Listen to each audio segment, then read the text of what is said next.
Clint David is a managing shareholder at David, Goodman and Madole in Dallas. Matt McCall is the president of Penn Financial, and Joey Jackson is an attorney.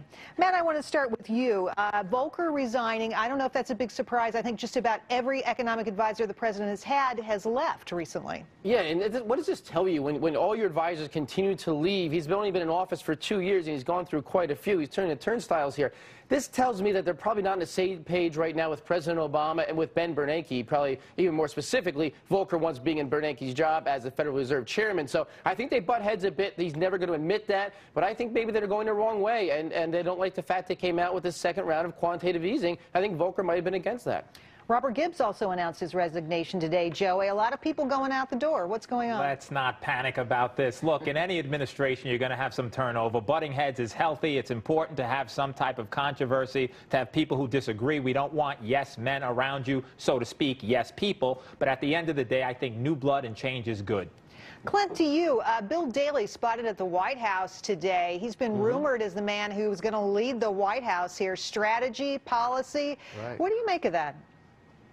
Well, I make the same of that as I do with all of these other defections. Had the outcome in the midterm elections been different, you wouldn't have seen this. I mean, when you get slaughtered that badly in the midterms, you better juggle the lineup and figure something else out, because you better start posturing for 2012. Well, I'll tell you, Wall Street likes Bill Daley. There's been a really positive response to anything he says lately.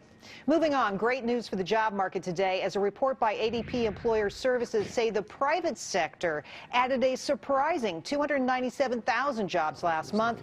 Analysts had only expected a gain of 100,000. That's the biggest rise ever, and up from a gain of 92,000 in November. Matt, is this like a one-month phenomena, or is it the real thing? Well, we don't know what's the real number. Is it this month or last month when it's only 92,000? The big story is going to be on Friday, when really the government comes out with their number and lets you know about the public and private sector. All I know is that the market likes it. It shows that we're moving in the right direction. The economy is not falling apart anymore, and that 2011 actually may be a really good year economically for the United States, and we're seeing a lot of money come into the stock market. It's good for people that are investing in the stock market and for your 401ks at home. So I like the number. Clint, are your clients excited out there when they look at these numbers?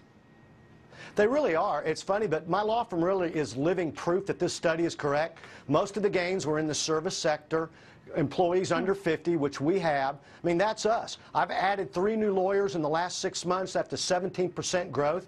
It's psychological. For some reason, I feel more optimistic. My clients do. I really think this is great evidence that we're finally coming through the other side of this economic nightmare. Well, from your lips to God's ear. Joey, what do you make of this? This is great news. Whenever you're moving north as opposed to south, it's a wonderful thing. Now, I'll say we should be cautiously optimistic. I'm not ready to say mission accomplished yet, but I think it's a step in the right direction, and a great step at that.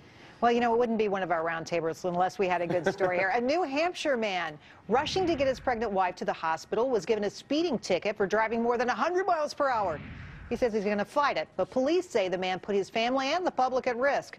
By the way, baby Kyle was born 6 minutes after reaching the hospital, so they did need to get there fast. Joey, what do you think? Well, you know, it was interesting because we have to give the trooper credit. You know why? Because he escorted them to the hospital. It was just not an ogre. He escorted them, and then after he said, hey, congratulations, there's your baby, and here's your ticket. He'll get out of it. It'll be fine.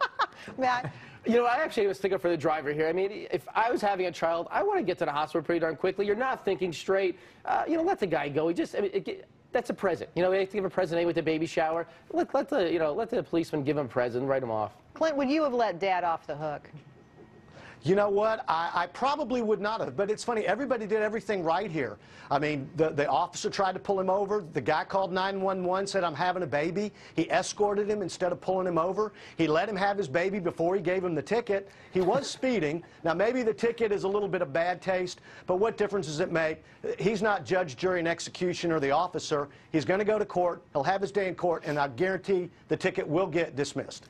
Well, I'll tell you, what these states won't do to make a little money these days. All right. Thanks, Clint, Joey, and Matt. Great job, guys. Pleasure.